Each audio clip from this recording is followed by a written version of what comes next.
રાજકોટમાં ગણેશ મહોત્સવની તૈયારીઓ પૂરજોશમાં ચાલી રહી છે। શહેરમાં કેપીએસ ક્લબ દ્વારા સતત 5મા વર્ષે સ્પીડવેલ ચોક ખાતે ઉમાકાલાલ સ્પીડવેલ ચોક કા રાજા ગણપતિ મહોત્સવનું આયોજન કરવામાં આવ્યું છે। આ વર્ષે આયોજકોએ એક અનોખી પહેલ કરી છે।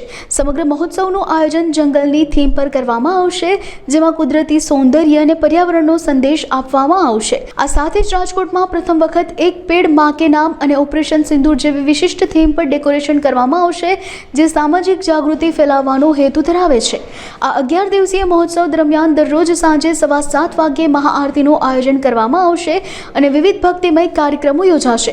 કેપીએસ ક્લબના સભ્યોએ આ સમગ્ર કાર્યક્રમ અંગે અબતક મીડિયાની મુલાકાત લઈને વધુ માહિતી પૂરી પાડી હતી।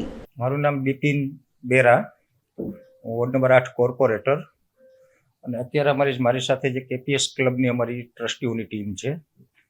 આ વર્ષે એટલે કે સતત 5મા વર્ષે અમે સ્પીડવેલ ચોક ખાતે ઉમાકાલાલ સ્પીડવેલ ચોક રાજા ગણપતિ મહોત્સવનું આયોજન કર્યું છે।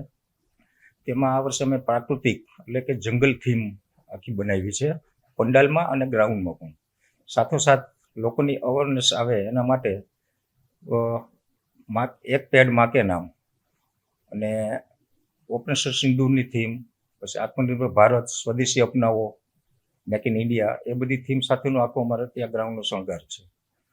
દરરોજ સાંજે 7:15 વાગે અમે મહાઆરતીનું આયોજન છે, એમાં દરેક સમાજના અગ્રણીઓ, ઉદ્યોગપતિઓ અને બધાને અમે ઇન્વાઇટ કરીએ છીએ। દરરોજ સાંજે 9 વાગે સાંસ્કૃતિક પ્રોગ્રામ છે, બાળકો માટે કલર કોમ્પિટિશન, બહેનો માટે રંગોળી સ્પર્ધા, આરતી ડેકોરેશન, ટેટુ સ્પર્ધા, મહેંદી સ્પર્ધા, એ બધું, અને બીજા સામાજિક બધા સંદેશો આપતા બીજા સાંસ્કૃતિક પ્રોગ્રામ રાખ્યા છે।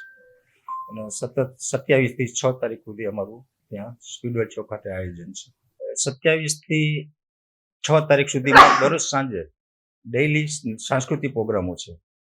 એમાં શ્રીનાથજીની ઝાંખી છે, વ્રજલીલા છે, હાસ્ય અને લોક સાહિત્યકાર સાયરામભાઈ દવેનો ટૂંકમાં દેશભક્તિને લગતો આખો એ કાર્યક્રમ છે।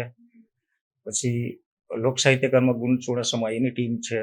મહાપ્રસાદમાં તો આમ તો ડેઈલી આમ જો તમારા પ્રસાદ જ અમારે ગણાય, કારણ કે ડેઈલી ત્યાં અમારે ત્યાં લગભગ ઓછામાં ઓછા 2,000 થી 3,000 લોકોને પ્રસાદીનું વિતરણ અમે કરી છે।